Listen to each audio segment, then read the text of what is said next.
black private dick. That's a sex machine to all the chicks. You damn right.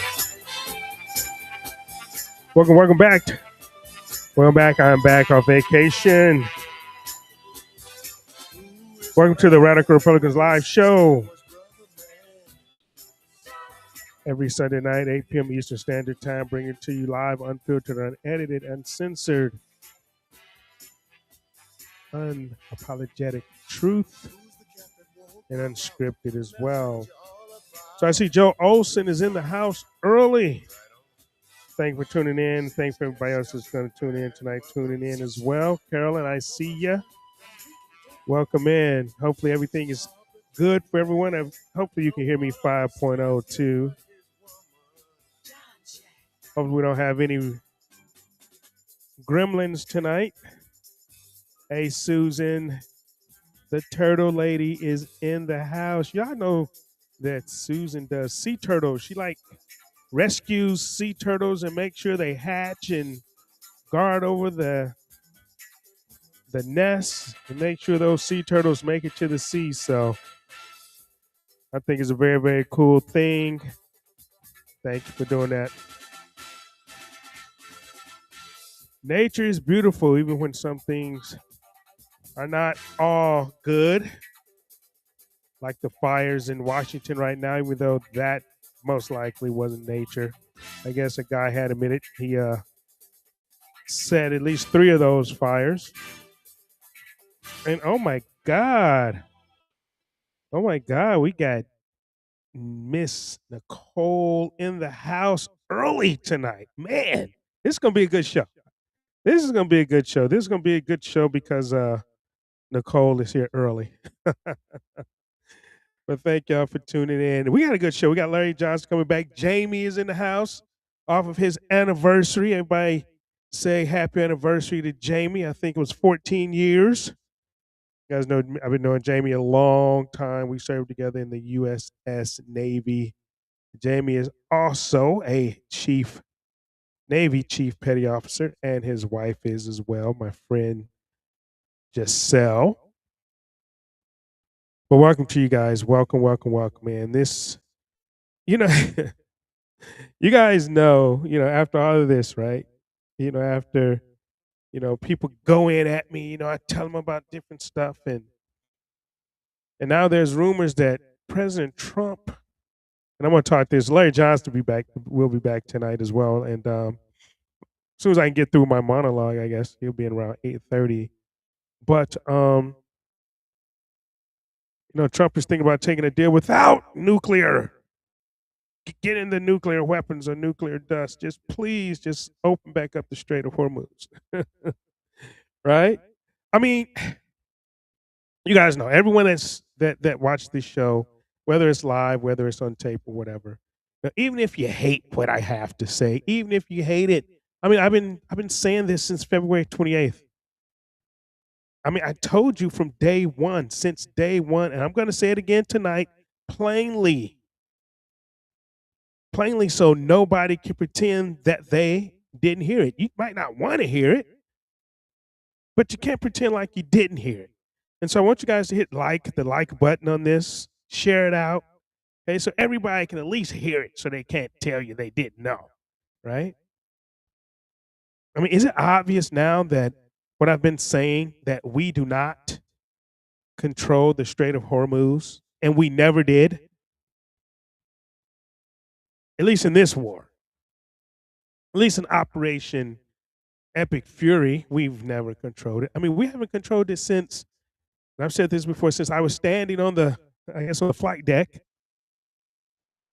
or waiting on the flight deck in Alert 5, Alert 10, Alert 15 rather, on the USS Carl Vinson with our battle group running Operation Earnest Will, escorting Kuwaiti tankers through that same water in 87 and 88. I mean, literally through the Strait of Hormuz, and daring Iran to shoot at us, daring them. We did have a ship hit a landmine, though, that almost sunk. But we don't even have ships going through there tonight. I mean, I was there. So I know what it takes to move ships through that strait under threat. And I know what it costs. I'm telling you, with Hegseth and Cooper and Trump and all of these people, telling you that they control that we control the straits. I mean, that they're controlling Hormuz is a myth that they are trying to sell you from a podium. Okay, I just heard something, a rumor that Hegseth got fired. I'm gonna have to look into that. I think maybe it's a wish, but I keep hearing rumors that he may be on the way. I mean, I told you guys back in May that Hegseth was going to be gone by May. Hey, I'm a little late. Oh, you lied. Oh, you wasn't right. No, I'm probably right. It's just a little late. Timing's off. I mean, but when Trump and Hegseth stood up there and told you this was a 4 to 6 week operation, that we dismantled the threat, that we obliterated them, and that this is peace through strength, and we had won the war in 38 days for the first time we've won the war. The first time we won the war was 38 days in. I told you then they were lying to you. I told you then that I wasn't spinning. I was not exaggerating, right? That they were lying and gaslighting the American people. And I got attacked bad. I showed some people who follow me on Facebook. I got attacked bad. Oh, you just have Trump derangement syndrome and you just don't like Trump. You've become a Democrat. What happened to you? And all this bullshit, right? So let's count the days, all right? So February 28th to tonight, I'm thinking, right? That's not 4 weeks. That is not even 6 weeks.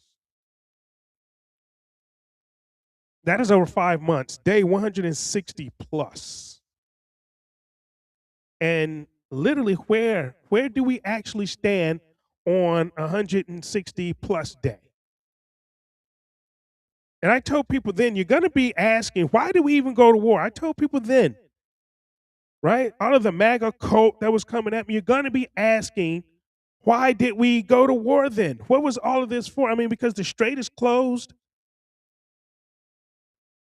to commercial shipping, right? And of course, military to us in Israel. I mean, 2 ships transited on, what was it, August 2nd or something? Against a normal of 70 plus a day. Just 2 ships on August 2nd. And of course, we've had some ships to try to go through because we told them, oh, we're going to protect you. We're the United States, and their asses got blew up. Iran's like, no. Iran was like, play stupid games, you win stupid prizes. And they blew their asses up because convoys only move under naval escort. And that's not control, okay? What it is effectively is that's a blockade our own people are trapped behind. Right? Here's the part that I guess should make every American, I think, really start thinking about it and open their eyes a little bit. Because you keep hearing Donald Trump, we're close to a deal. I think we're going to have a deal. Well, you know what's happening with that? The agreement that's actually taking shape to reopen in quotation marks the strait. We, Kushner and Witkoff and any American, JD Vance, we're not even in the room.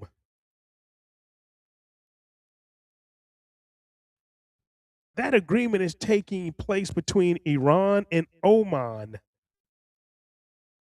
I mean, Iran's own deputy foreign minister said it flat out. No negotiations with the United States have taken place, no matter what Trump is saying, right? I mean, just watch the Lego videos. The Lego videos give you some more factual information than our administration right now.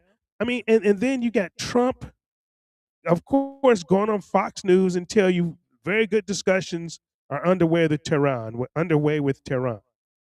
The strait reopens soon. And then Tehran comes back and calls him a liar to his face. They're like, nah, bruh. They're like, nah, bruh. They say that the delay is because of Trump, because of his interference and his threats. So that's not control. You know, we have a man on Fox News sitting or standing in the room narrating a deal that he's not even a part of. And they didn't just, let's say, leave him, I guess, out of the room. And of course, Israel's pissed. But they wrote a deal with bans American and Israeli ship names, fines violators up to 20% of their cargo, and puts Iran in charge of navigation, monitoring, and security in that water. It's theirs. Powers that Iran never had before February 28th. Because you got to remember, February 27th, everything was cool, right? Iran never had the power that they had before February 28th, before we went in there, before we and started this for Israel. You know, so let's be honest about what's been accomplished, right? I just heard a video of a sailor's mom, that's a sailor that's on the USS Lincoln. His mom is like, they don't even know when they're coming home. They don't know anything. They don't know the mission. They don't understand what's been accomplished. And she's asking the questions. We have parents now asking questions. What has been accomplished? Because, you know, Iran, they control Hormuz more now than it did before we fired a single shot. And here's the kicker. Yesterday, the vice president, J.D. Vance, goes on Fox and promise you the same amount of oil and gas out of that Gulf as before the war. How are you going to do that? So the same day, right? Iran's national security chief lists his price on that.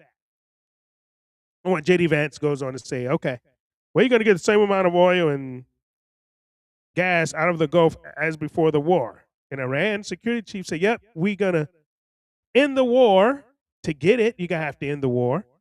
You got to withdraw our troops from the Middle East. I mean, we literally, this is what they're saying. And they've actually probably, you know, sped up the game a little bit by destroying all of our bases over there.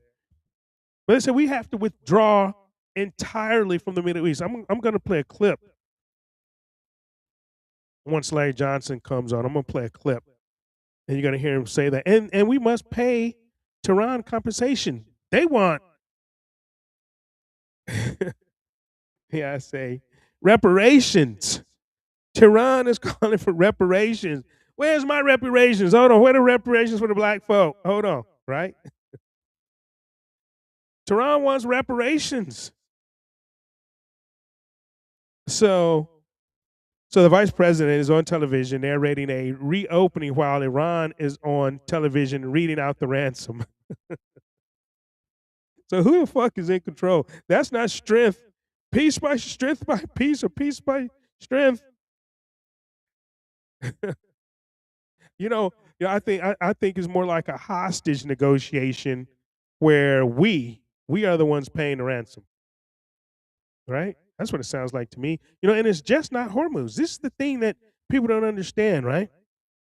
Some people, we have these, and I understand. I supported Trump 100%. I was all in. But at some point, you have to stop following the man that's going to drive you over the fucking cliff, right? Because it's just not Hormuz. Because when the Saudis tried to route their oil out the back door, right, through the Red Sea, that's the back door, the Red Sea, the Houthis slammed that door too. Bam! Nope. It's not happening. They declared a blockade on Saudi Arabia on July the 20th, and they've hit tanker after tanker, and this week they sank ships in the Bab el-Mandeb. They're not playing. They're not playing. And there's not a damn thing we can do about it. And I get to that in a minute. But you have to think about the map. See, this is, people don't, most people probably can't even point out the Red Sea on a fucking map. But you have to think about the map. You got Hormuz on the Persian Gulf side. You got Bab el Mandeb on the Red Sea side.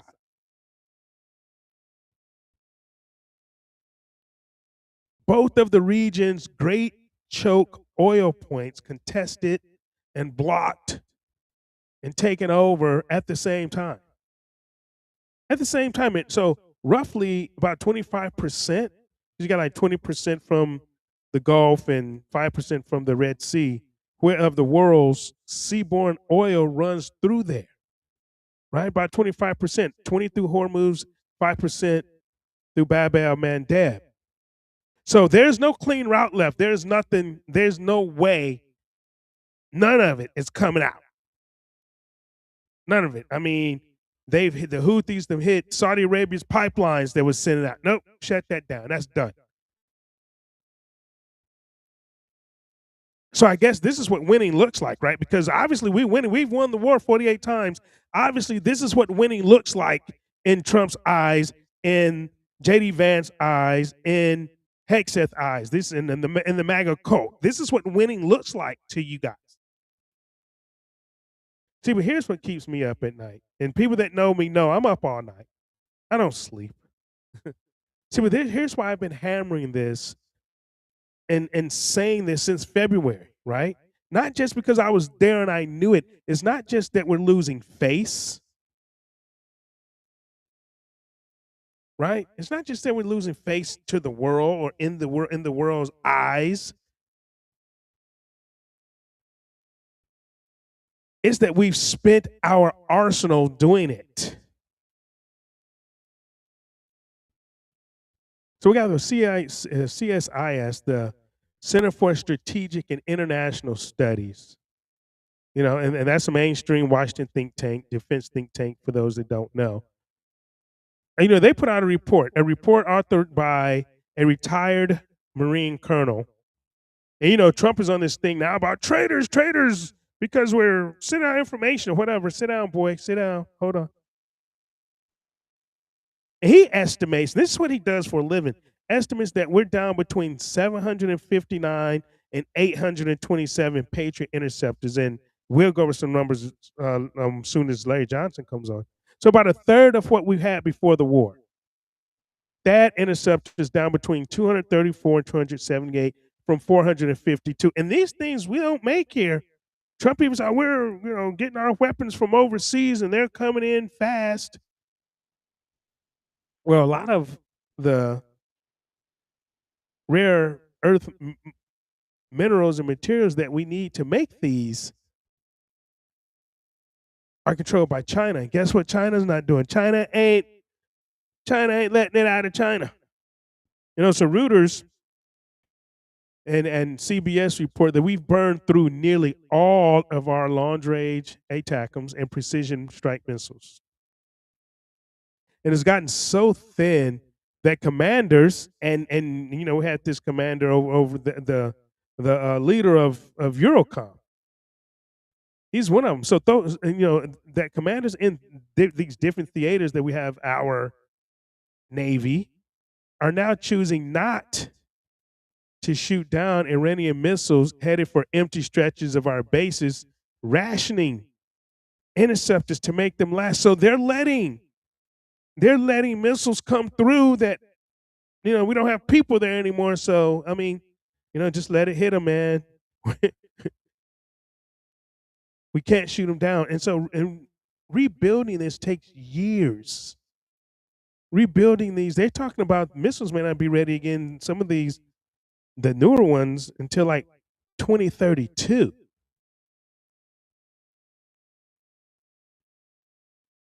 Like I said, years. Rebuilding takes years, and that's if we don't get in another fight. I mean, I asked the questions last week before I was on vacation. What happens if China just decides that they want to take Taiwan? How are we going to stop them? How are we going to stop them? Here's another clock.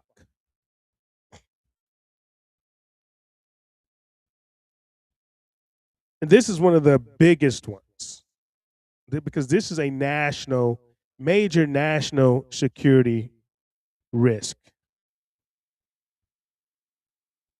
The Strategic Petroleum Reserve, our national fuel cushion. This is what we use when we go to war, when we have to go to war. This is the fuel that we're supposed to use for our military that's been released to the public, that's been sold to other nations, that's been, used. And Trump wants to blame it on Biden and all this. I mean, look, man, at some point, we have to start taking responsibility for this, right? Now it's drained right now. And this is critical levels. This is under 43% of capacity. It's down to 304 million barrels. 304. I mean, we pulled nearly 108 million barrels out of it since the day Hormuz closed. We've been using it, we've been selling it. And that's the lowest in over 40 years.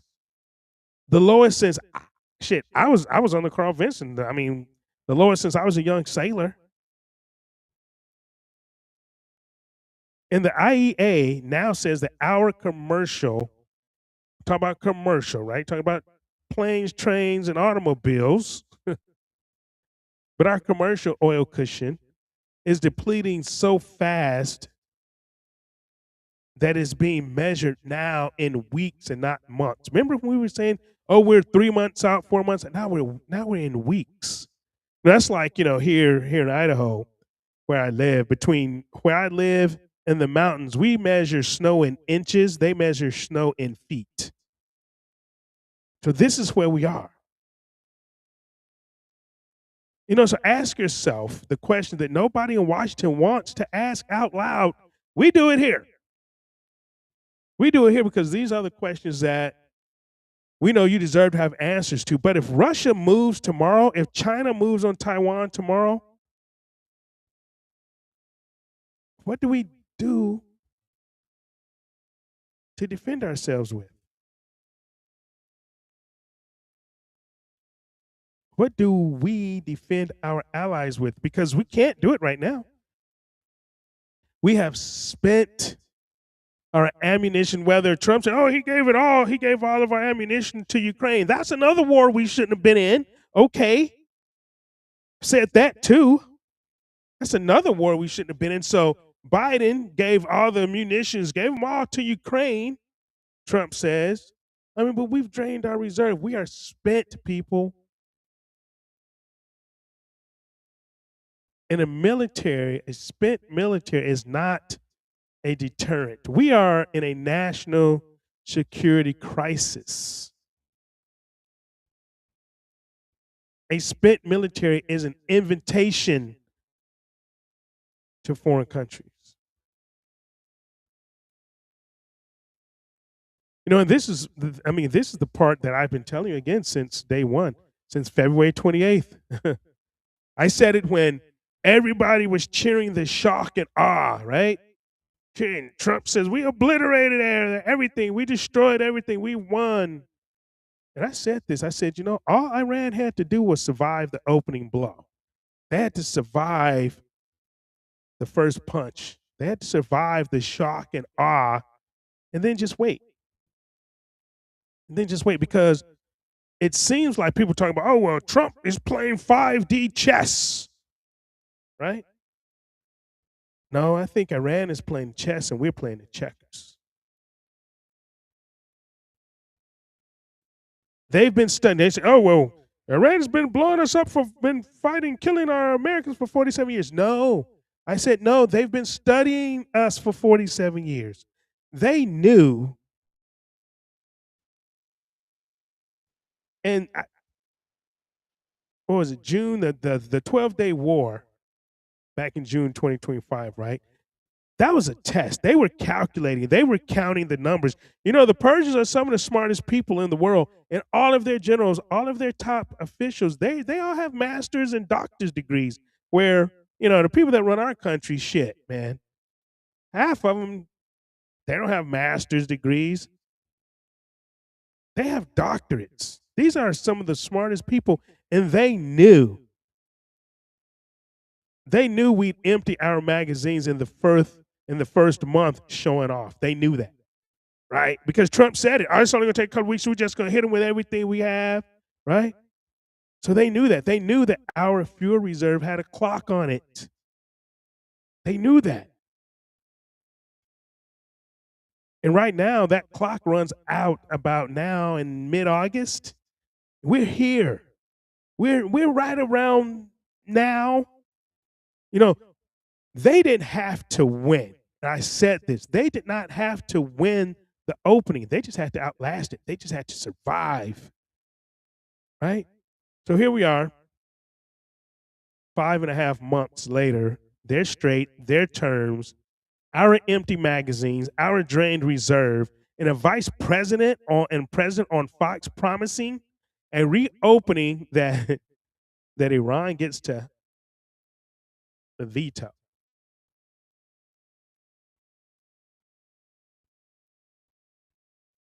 They didn't beat our military, our might, our strength, our great warriors. They didn't beat our military. They beat our patience. They beat the stupid leaders running the military. And they pretty much ran out the clock. And I told you they would. Told you they would. So the commander in chief is hunting for leakers now, right? Here's the thing, though, calling them traitors, right? So, all right, I'm going to have that conversation real quick before I get to Larry Johnson. Or maybe, actually, you know what? Let me see if Larry's here yet. Then I'll get to that. But let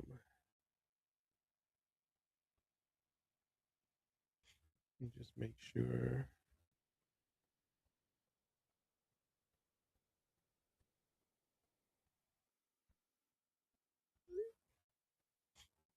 Um,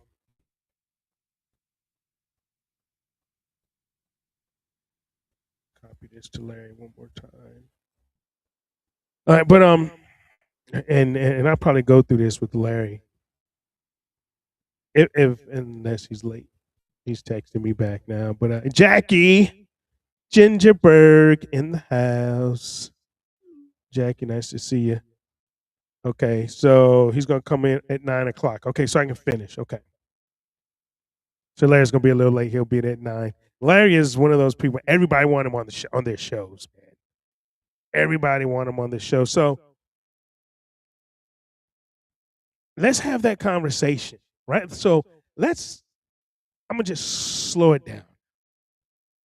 I was rushing a little bit because I wanted Larry to come on at 8:30. So I'm gonna just slow it down a little bit.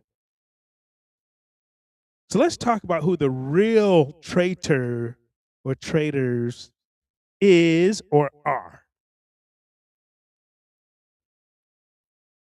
Because I have a list. I got a list. And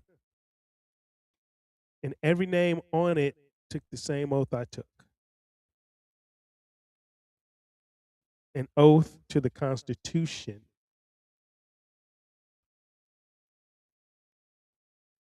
And every one of them have chosen the man over the oath.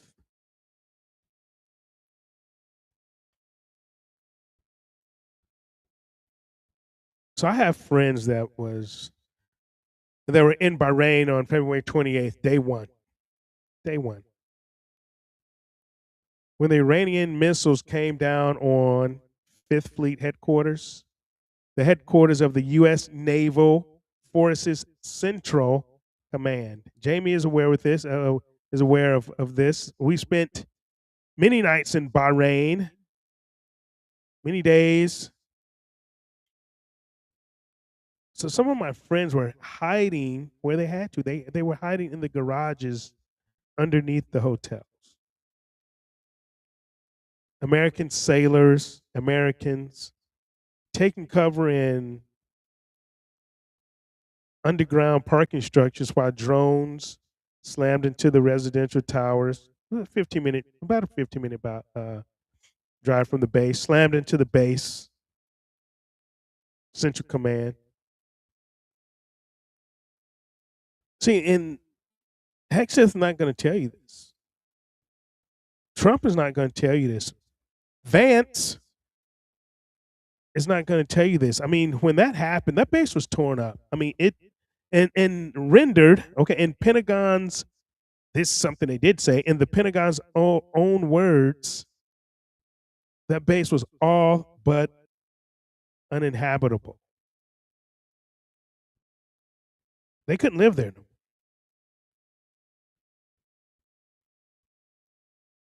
So those members that were there that were, part of the squadrons,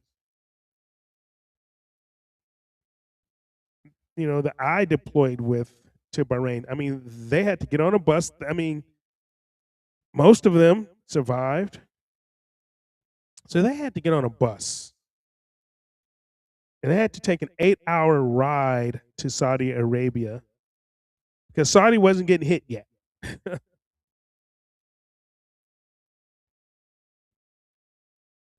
8-hour bus ride to Saudi Arabia because the base they were stationed at cannot protect or shelter them anymore.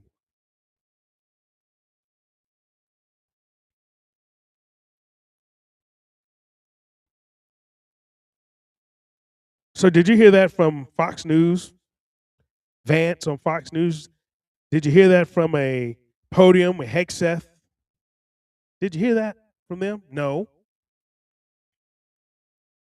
Because it doesn't fit the 38-day clean victory story. We won the war. All of their navy is the bottom of the sea, bottom of the Gulf. They have no army. They have no air force.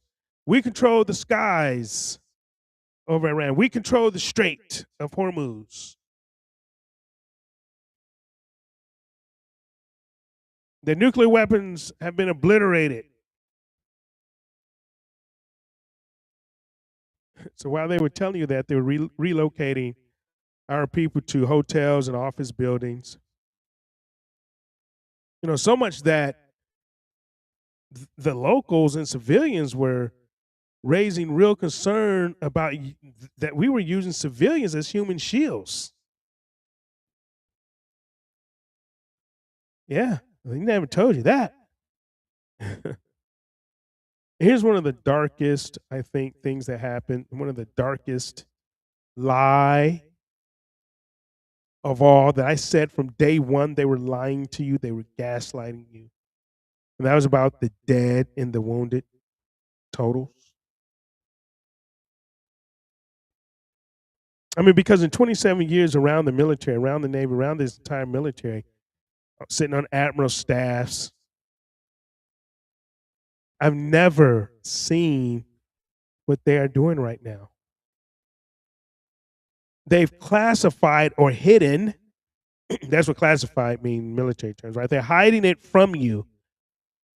The count of American dead and injured from the American people. And this is the number that they give you. They're only trying to give you the military component, but you have to realize that we are a contract military, which means a lot of contractors, a lot of Americans are working on these military bases for these different corporations and companies, and they are not including them in the dead or the injured.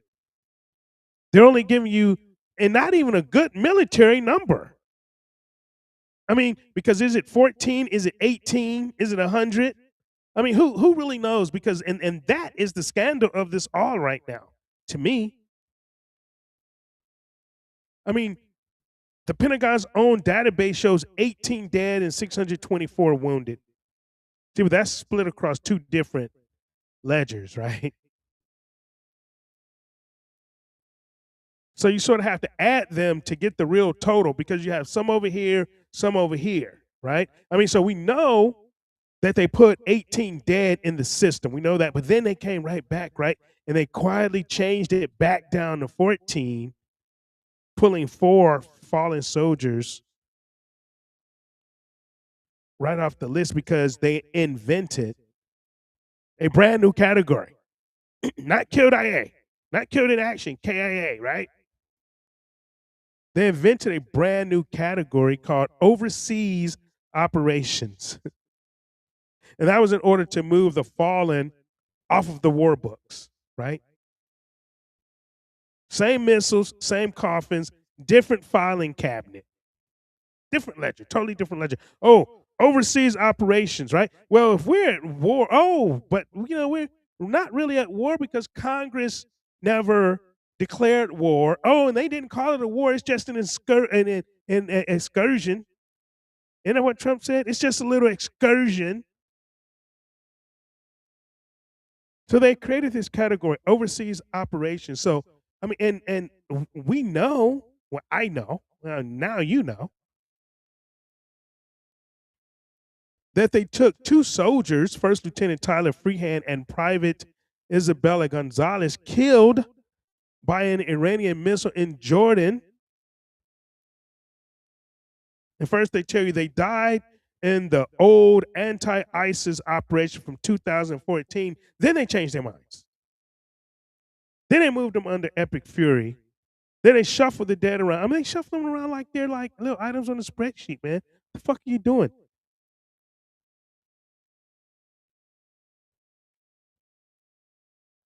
And we know that for the month of July, looking at the public database listed, the wounded in action at 0.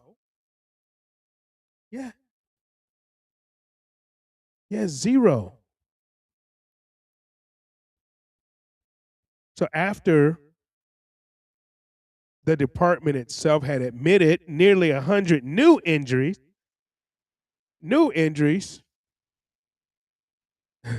13 United States senators had to write a letter because some people know that their loved ones are dead and they're not being named. 13 United States senators had to write a letter demanding to know why they were undercounting the dead and wounded of a war that they started. Trump started. Hegseth started. Rubio started. Vance started.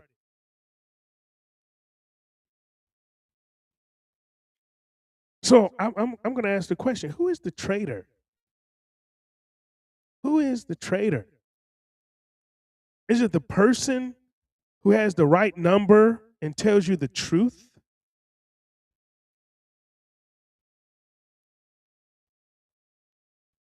Or the Department of War hiding how many Americans have come home in a flag draped box?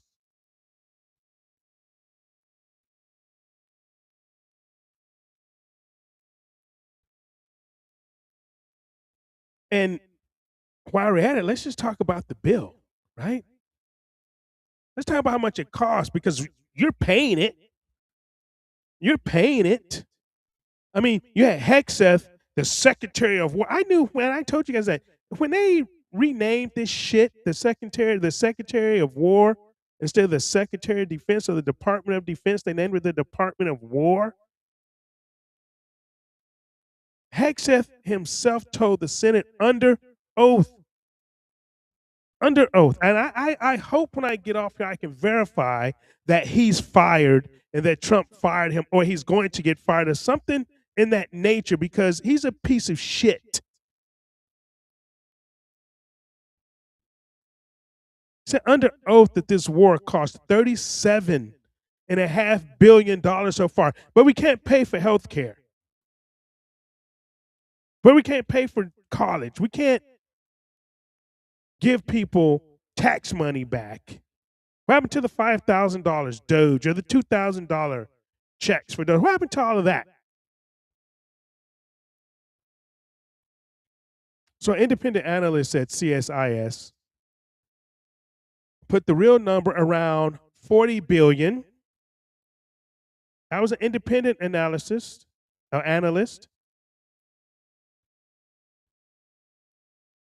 And right now, they're back at Congress asking for more money. There's a $95 billion with a B dollar package moving through Congress right now to pay more of this shit, to pay for more of it. And I know you'll hear bigger numbers because myself, said on the last show was at 113 billion and up. We're up around $200 billion, right? I mean, and that's just a tracker straight lining the opening week's burn rate, right? Calculating because we really don't know, right? Because it's classified, and even CSIS says that math overshoots. And I'm going to give you an honest number here because the honest number is damning enough, and $37.5 billion under oath and climbing. And I say 37.5 billion because that's what's reported from the Secretary of War, because he should know, but he doesn't know. He doesn't know how much they've burned through. I mean, we're talking about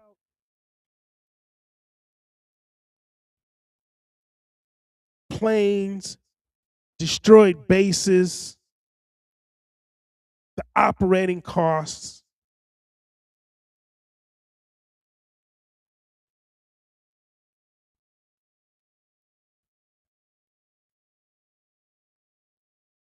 That they're not telling you. And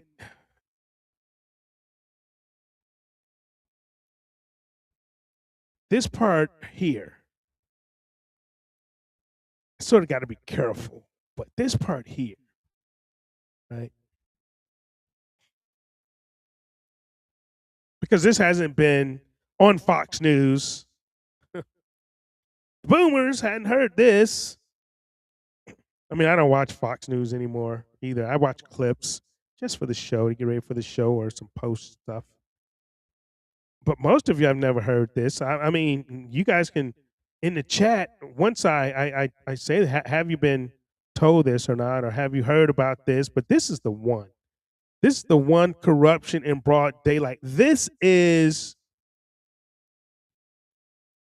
totally unacceptable to me. The President of the United States, the Commander in Chief, and I served under 8 of them, I believe it was.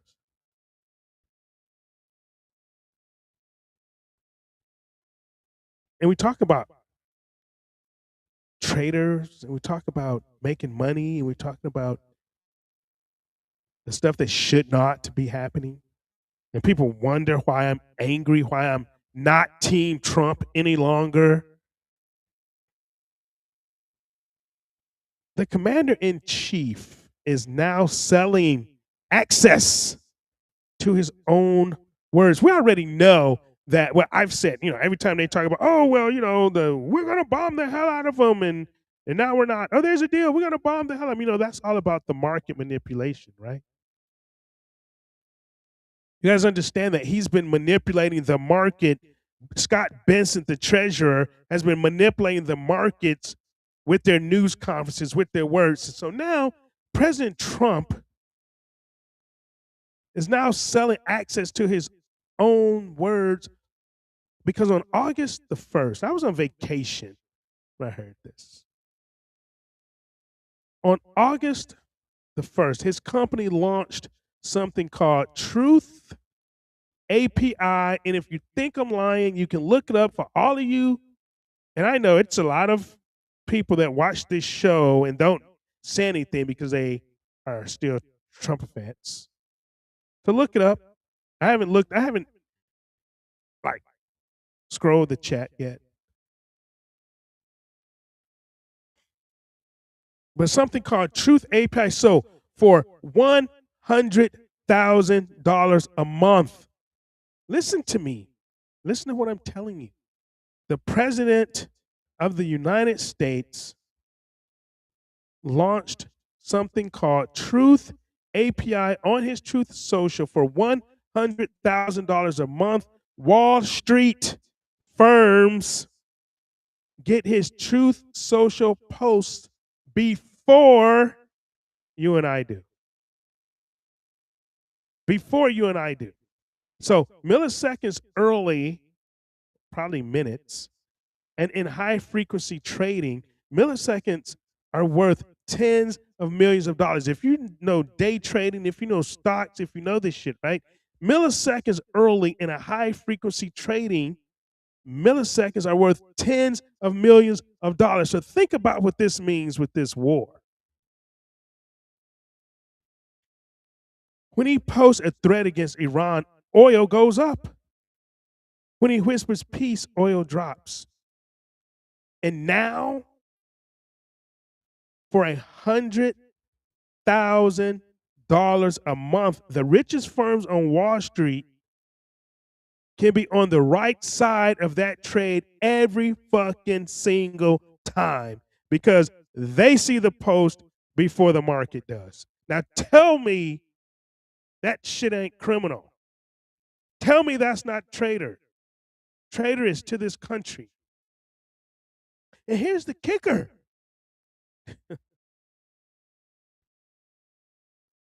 5 firms have already signed up. 5. And because Trump owns 41% of that company, guess who gets the money? He does. An economist at NYU said it plainly. This is insider trading by definition. People, shit, this is fucking Nancy Pelosi on steroids. This is insider trading by definition. And yes, I'm hearing that a congressional investigation is not open, but they never do shit anyway. We need to just do away with congressional investigations because nothing ever happens but grandstanding, a lot of theater, right? Senators have begged the SEC to step in. SEC is not going to do anything, and Trump knows that. This way, do it. No, but do you understand what that is? They're betting on the lives of our military, on our sons and daughters, moms and dads. Every post that moves that market is a post about war where Americans are dying or being wounded and not coming home. And I guess since he couldn't build the toll booth on the Strait of Hormuz, he built the toll booth on Wall Street, and he's charging rent. So this is a sitting president monetizing a shooting war for personal profit. And I'm going to get into his sons in a minute. Experts called it insider trading. This is what it is. And I'll render the verdict if they won't, okay? If people are too scared to say anything, from where I sit as a man who wore the uniform for 27 years honorably, that is a betrayal of every soul in that uniform. Every last one of them.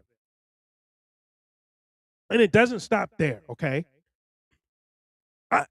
Let's talk about the crypto. His sons, Don Jr., Eric Barron, as a Web3 ambassador, and Trump himself as a chief crypto advocate. They run World Liberty Financial, if you haven't heard that. And the family claims more than 75% of the revenue. 75%. Trump reported, and if this doesn't make you angry, whether you support him or not, this should make you angry because I know how much I spend for a gallon of milk. I know how much it costs to fill up my F-150 truck. Trump reported over $1 billion in crypto income last year, $500 million from World Liberty tokens, another $635 million from his meme coin. And people still haven't gotten their Trump phones yet.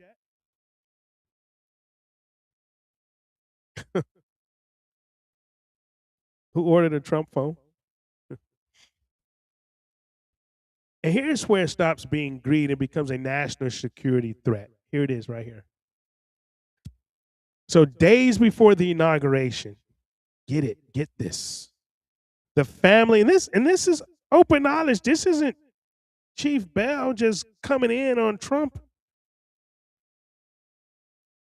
Days before the inauguration, the family sold nearly half of that crypto company to a UAE government-linked entity for $5 million.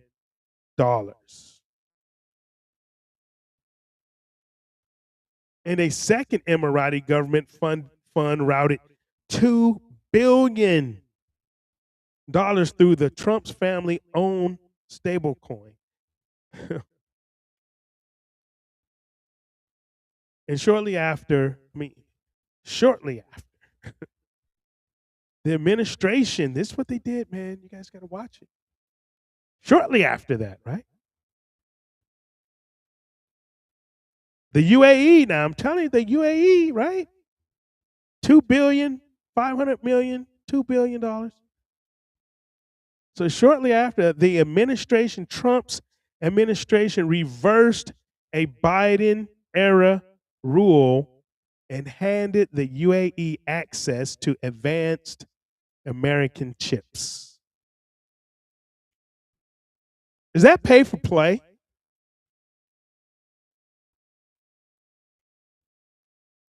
So foreign money, they should be registered agents. The Trump family should be, they talk about AIPAC need to register as a foreign agent. Well, damn it. You know what? The Trump family needs to register as foreign agents. Because foreign money into the family pocket,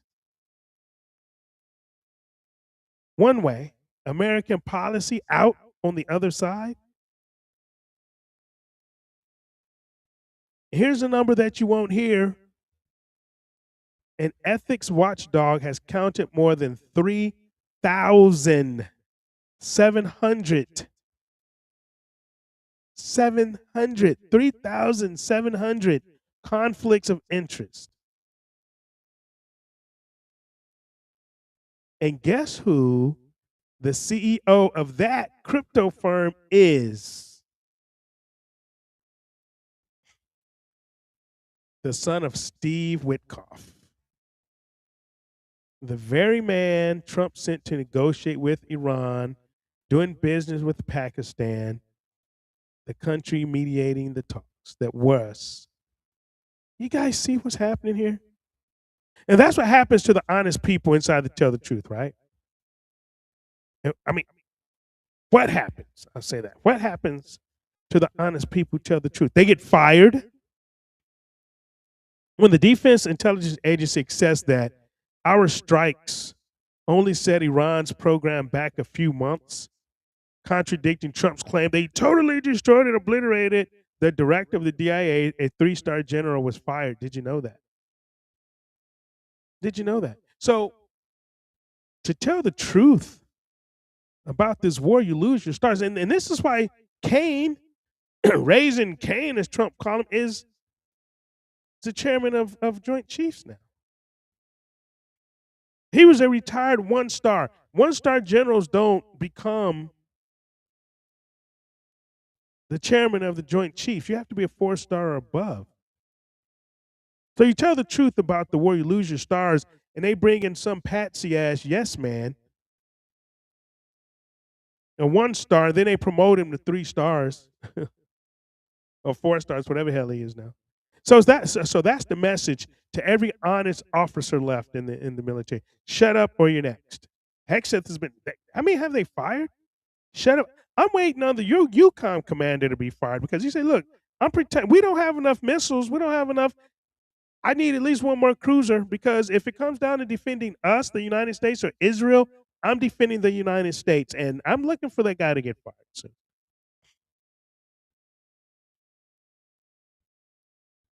So of course the numbers are cooked. Of course Pete Hegseth don't know. Everyone who tried to correct them or everyone who told the truth gets purged or fired.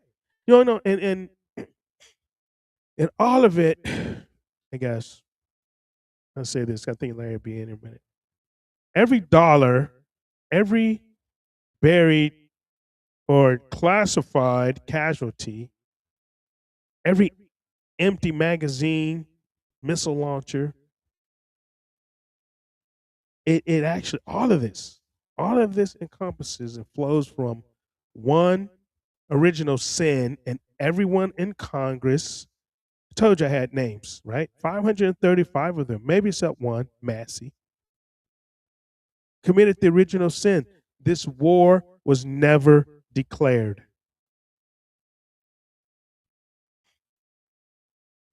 Article 1, Section 8 of the Constitution of the United States gives the power to declare war to Congress. To Congress, not to a president, not to a secretary of war, not to a Truth Social post. Right? And the founders wrote it that way on purpose. If we just go back to governing and living by the Constitution, we'd be fine. You know, because they had just bled to throw off a king who cannot send men to die on his own say so. Just go fight for the king. And they swore that this nation would never work that way again. So they put it in the Constitution. But on February 28th, no declaration, no AUMF, no vote. One fucking man decided. One man. And Americans started dying, hiding in garages, riding buses out of the blast radius. While that same man built $100,000 a month subscription to profit off of the news of it. So don't you dare let them tell you the truth tellers are the traitors. Don't let them tell, oh, you just have TDS. Because the traitor isn't the analyst with the facts.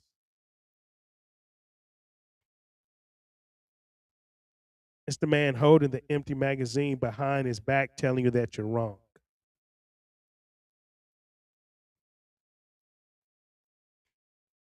The traitor is not the Gold Star mother.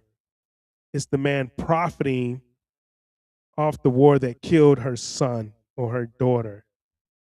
The traitor isn't the sailor, my friends who rode that bus, or the general who actually filed the honest report. It's the one who classified the count, cooked the books, fired the truth tellers, and put a price tag on his own war.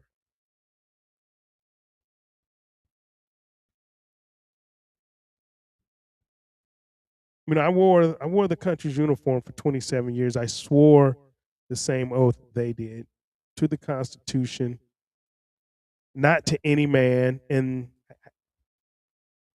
I guess the difference is, I guess, between me and them,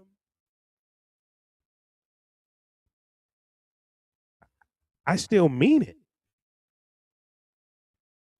I still mean it. So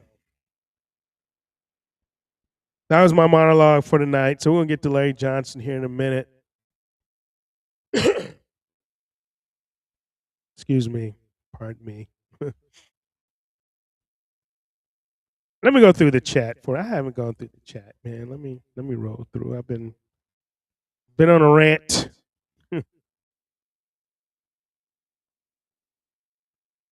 Yeah, man. I actually would love to get David Steele and John Curacao on, you know, with this guy here, man.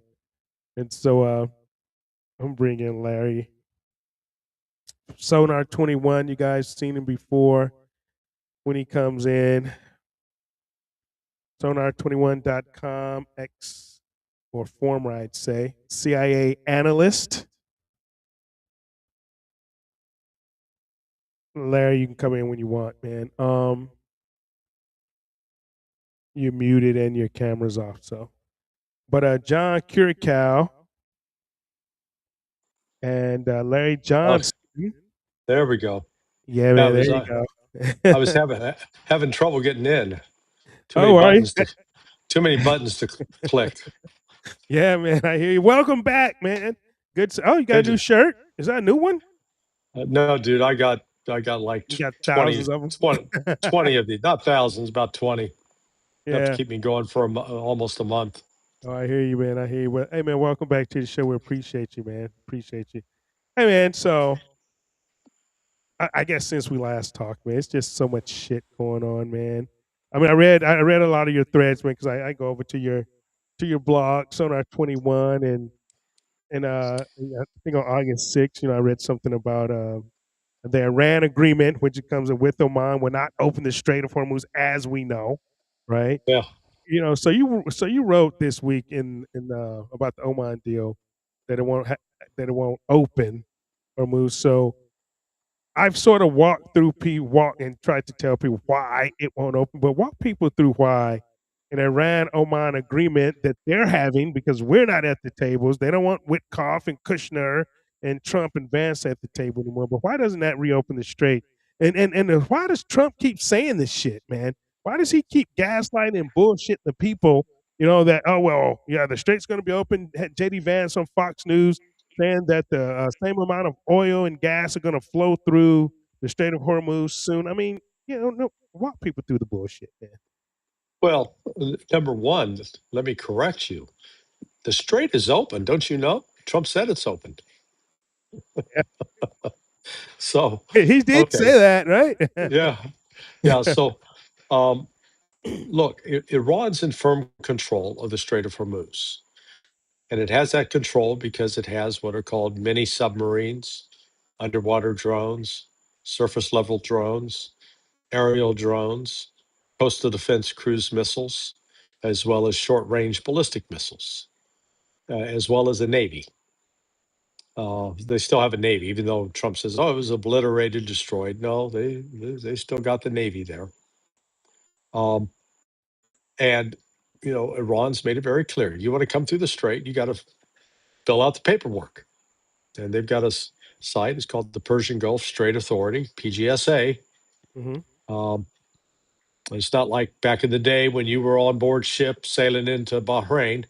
I've used your commentary on that in a number of appearances. Remember what was, what was back in the day.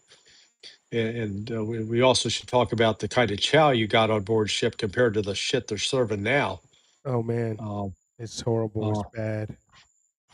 So, but Iran, if a ship wanting to enter or leave doesn't fill out the paperwork and tries to sneak through, Iran lights them up. And there have been about 7, 8 ships over the last week that have tried to sneak through, and they got lit up. They did. That's what I was telling people.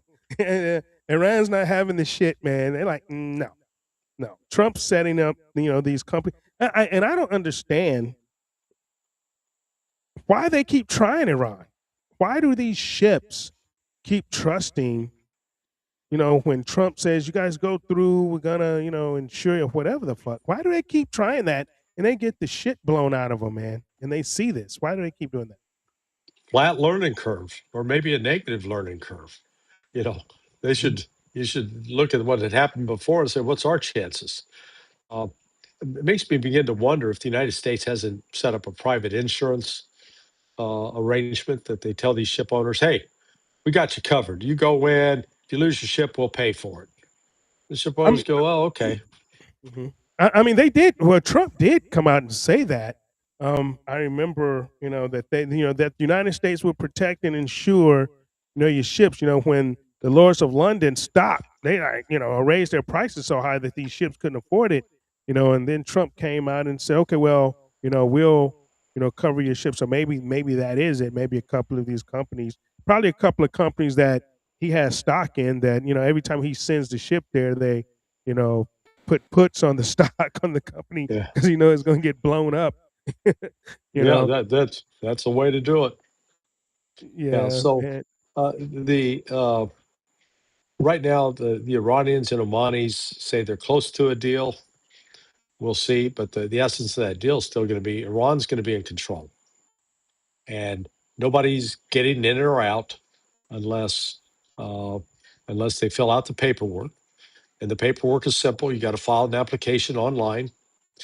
You stipulate name of the captain, name of the ship, what's the ownership of the ship, what's the destination of the ship, what's the cargo on board the ship, and what's the nationality of the crew, and what country is it flagged to?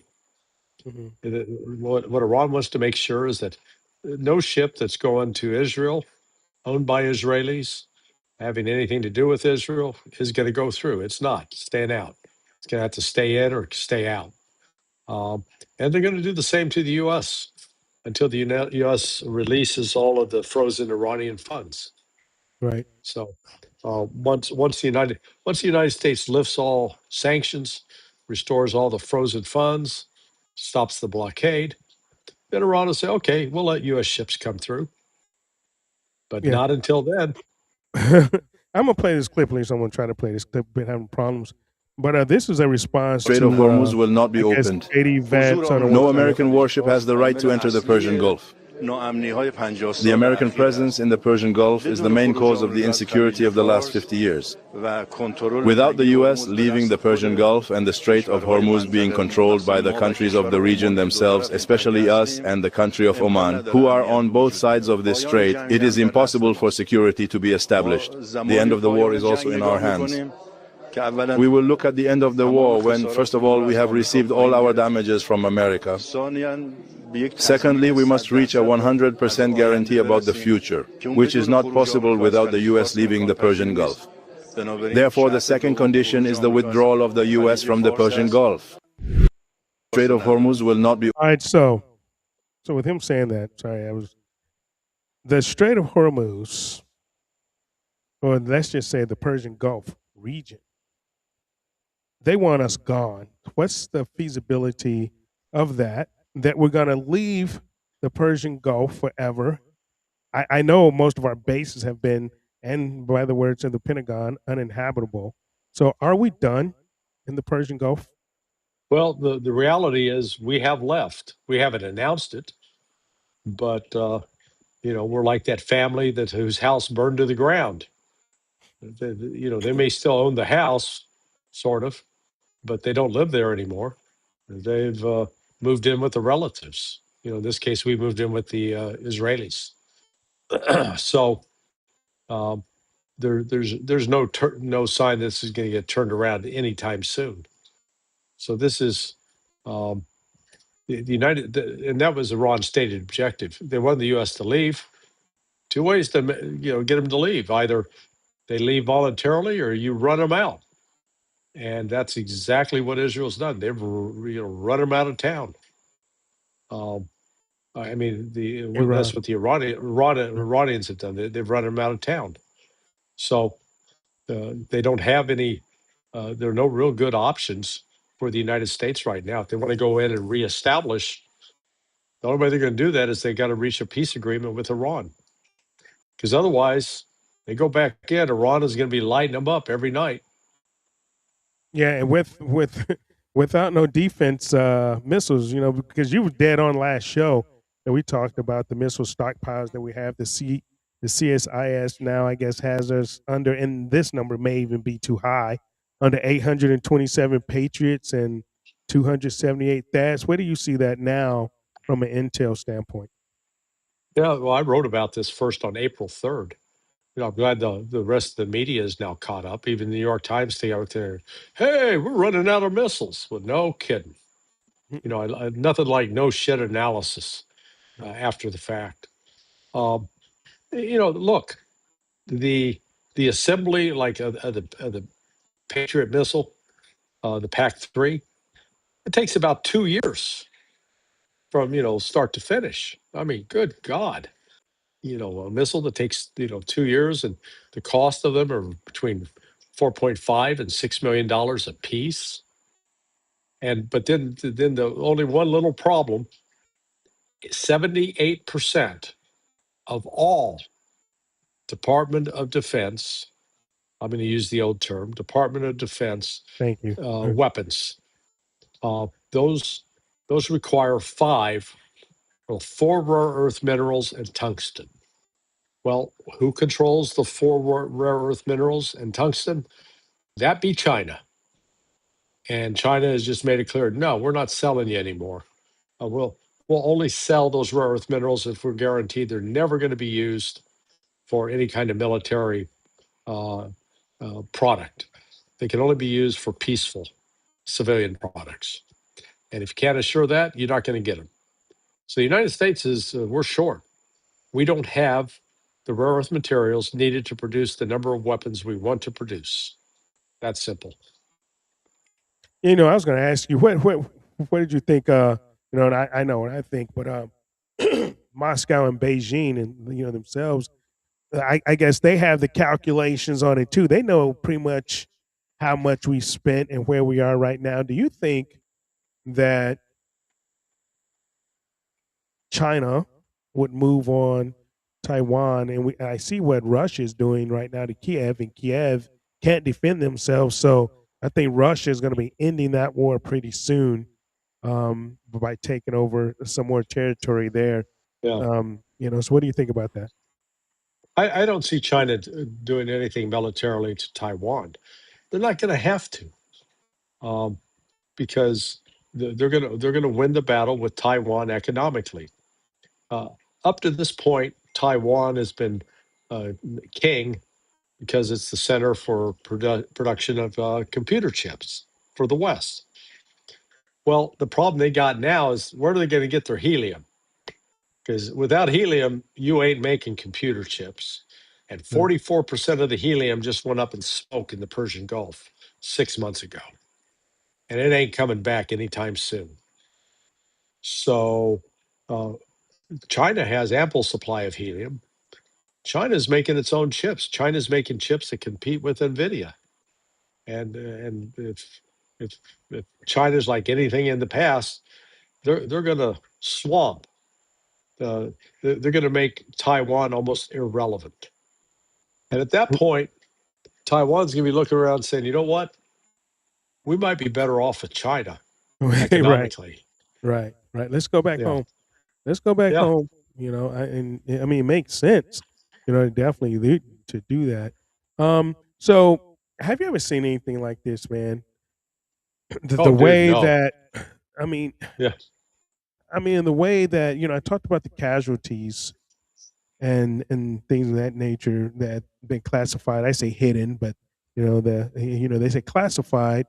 But the way that they have reclassified in a new category of calling overseas operations, to where that they moved the killed in action count from, I guess, 18. We don't really know what it is, man, because like I say, it's classified, from 18 back to 14 because they moved 4 people into this new category. Have you ever seen anything, of this nature from our country? I can't remember, and I've served for 27 years. I can't remember a time we did that. Oh, well, we sort of did that in Vietnam where the body counts, we pretended we were killing more Vietnamese than we really did. And then that's why we said, oh, there's no way they're going to attack us. We got them under control. Well, that turned out not to be true. But look, whenever, as with Vietnam, when you get to a point that you got to start lying or manipulating statistics, that tells you already you've lost. Right. When when Michael Jordan and the Chicago Bulls were in their glory, there was no doubt who was winning. You saw who put the more, who got the ball in the hoop more. All right, and the score was the score. But what happened if you played a basketball game where you covered the baskets so people couldn't see who scored? And then say, oh, trust us, we won. Yeah, absolutely. Yeah. Yeah. Yes, sure. Yes, sure, guy. All right. So, this general, I think over Eurocom came out, was a week ago. I was on Grinkowicz. vacation. Yeah, Grinkowicz. Yeah, came out and he's like, well, I'm going to protect the United States over Israel because we need another destroyer. We don't have enough ammunition. And Trump is coming out calling all these people traitors, man, because, I guess because we're giving out the information that they're trying to hide. Or, they're just doing their job. So do you think this guy's going to be fired? I'm like checking the news, man. Like, this guy is going to be forced to retire. He's going to get fired or something because, the Secretary of War and Trump, are pretty pissed off about that right now. What do you think? So let me and you probably, because of where you were within the pecking order, you probably never came across the issue of supported commander versus supporting commander. You ever familiar with that concept? Yeah. Oh yeah, I know it. Okay. Yeah, I was on Admiral staff before I retired, so yeah. Oh, okay. So yeah. So in this case, the CENTCOM's the supporting commander. And in theory, the supporting commander gets to direct the supporting commanders, which in this case would be UCOM and PACOM. Hey, if we need resources, you got to cough them up. Yep. Well, Grinkovich, I think that's his name. He said, no, you want my Sixth Fleet assets to go sit off the coast of Israel to provide air cover because we no longer have PAC-3 missiles that can provide air cover. Can provide defense against incoming ballistic missiles. And he says, no, you're not using my stockpile to back up Israel at this point because that's all we got. And that was pretty remarkable. It was. I was like, wow. That's why I say he's going to get fired. Like, that guy's toast. He might, but he's doing his job. He said, I'm paid to be commander in chief, the commander in chief, the sync for UCOM. My job's not to worry about the Middle East. That's CENTCOM's job, and they're not going to steal my resources because I need these resources to carry out my mission here in Europe. Right. And so, if Hegseth or Trump are stupid enough to insert themselves into that and punish him, they're just further depleting resources that the United States doesn't have. Yeah. So national security threat wise, because I mean, like I say, we're low. We're low on weapons, and we're low. I think now in the SPR, 304 million left in the SPR. They're, depend on if that's the truth or not, but we're pretty low. So, and I know on the last show you said we're going to run out of fuel, in July, August timeframe. Is that time frame still valid? Middle of August? Mid-August. Well, yeah. So we have a real shortage of sour crude. Sour crude comes out of the Persian Gulf. United States didn't import. We imported about 8%. So of the sour crude coming out of the Persian Gulf. We got most of ours from China, from Canada, Mexico, Venezuela. But it's not like Canada, Mexico, and Venezuela are sitting on a surplus that they can ramp up production and produce more. They're not. They don't have that. So now we're in a situation where those shortages. We've been in an essential shortage since April. So globally, you need that sour crude to produce diesel and aviation fuel. Well, the amounts available for diesel and aviation fuel are they're low. Prices are going up in both areas, and they're going to keep climbing because there is no alternative out there. It's not like you can just if you turn on your faucet, you're out of water. So okay, go grab the water bottles. We don't have water bottles to grab in this case. So it's created a real strategic challenge, danger. Describe it however you want. But the United States is not sitting on an unlimited supply, and so that's created a real, genuine, strategic shortage. And when you're not able to replace that, what the hell are you going to do? So this is, this is the situation we're in right now, and there's no out. There's no quick solution. So that's what's, I think, looming over Trump, because now those shortages are going to be, kicking them in the balls as we go towards the midterms, which is about 2.5 months away now. Yeah, I think they're going to get swamped in the midterms. We had who was it the other day? Shoot, the congressman that lost down there, Rogels or Nugels or Nogels, whatever his name is. He got his butt whooped, down there. And so yeah, I think the midterms are going to be a bloodbath, man.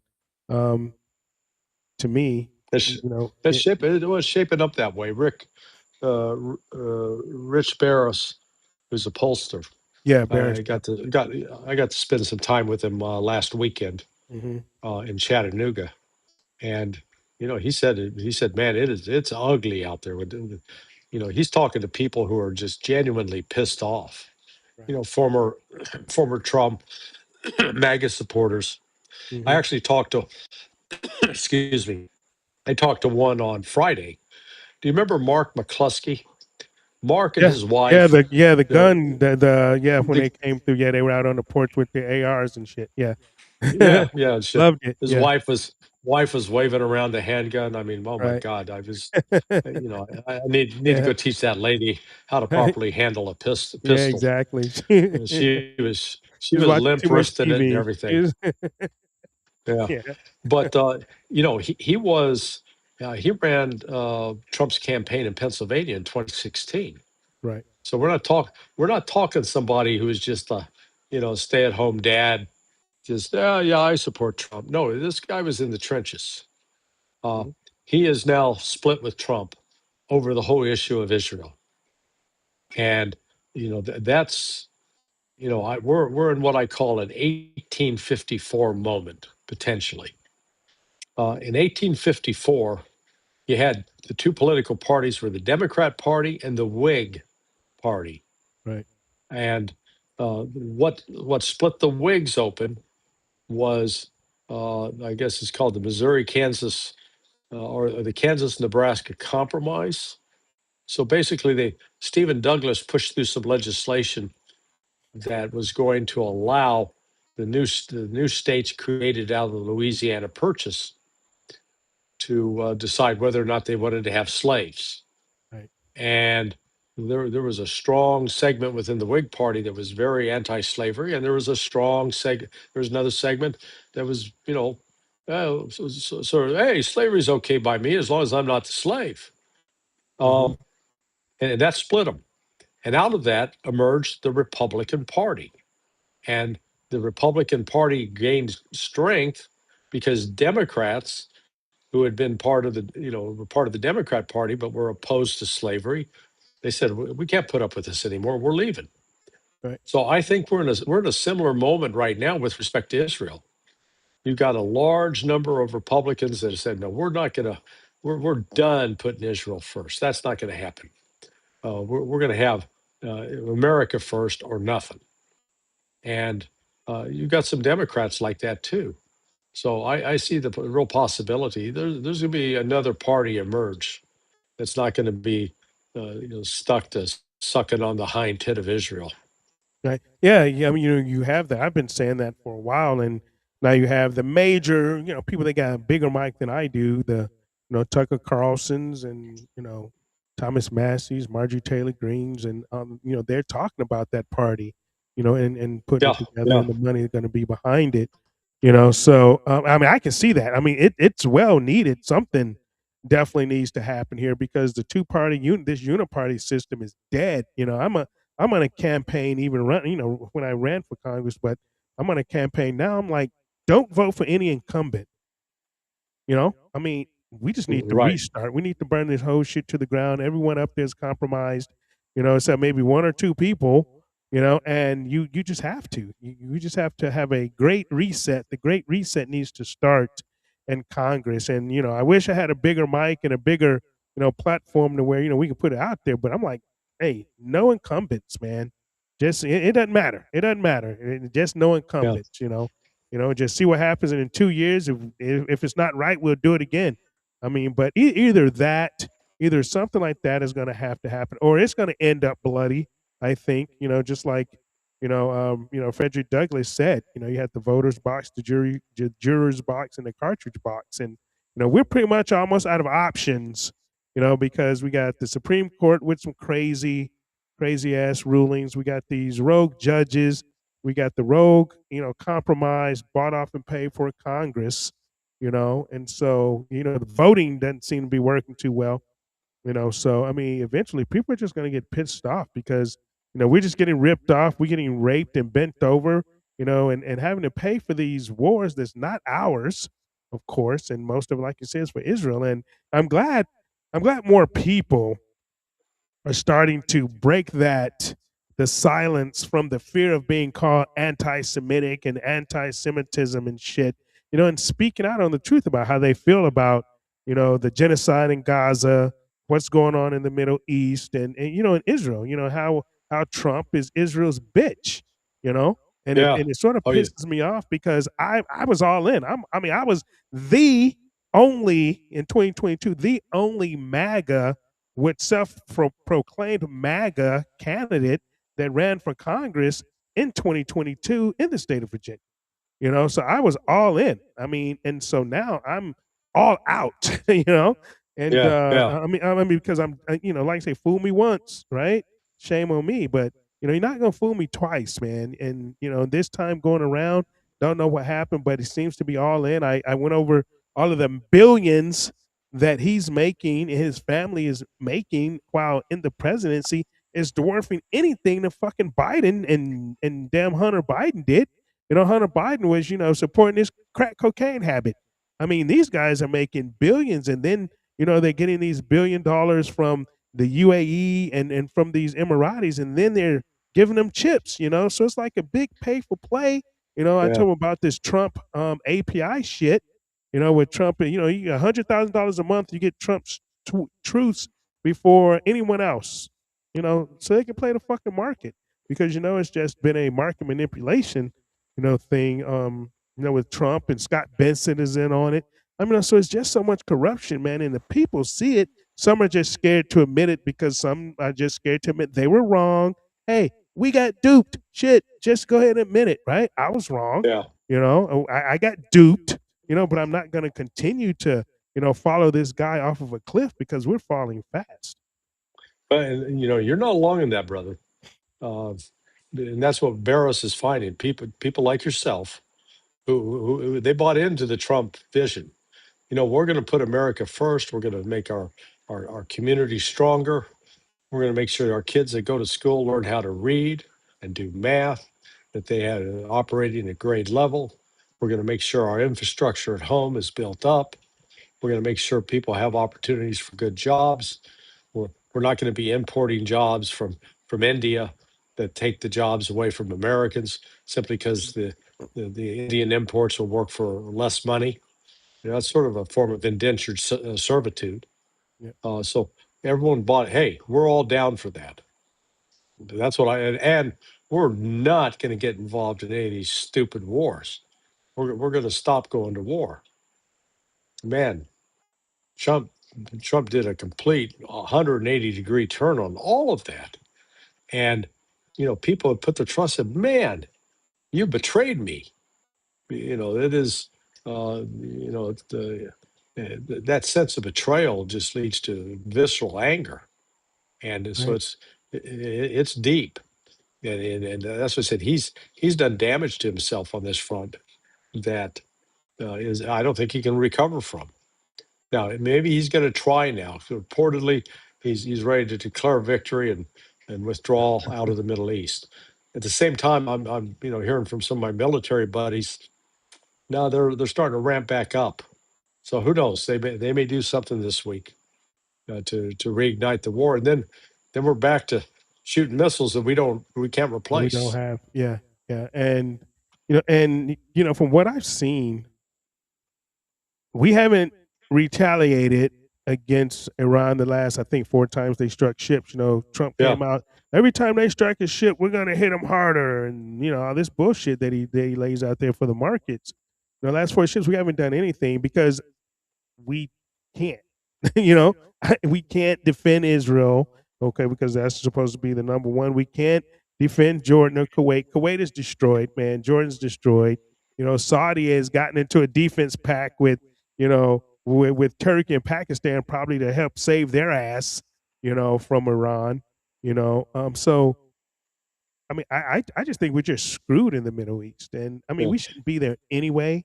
I don't think. I mean, Trump, I think, has proven to the world, or what we've done, I think, have proven to the world that Iran is a superpower in the Middle East. Is certainly becoming that. Let me have you do a walk down memory lane. So when you pulled into port in Bahrain, did you guys get liberty? Oh yeah, hell yeah, we did.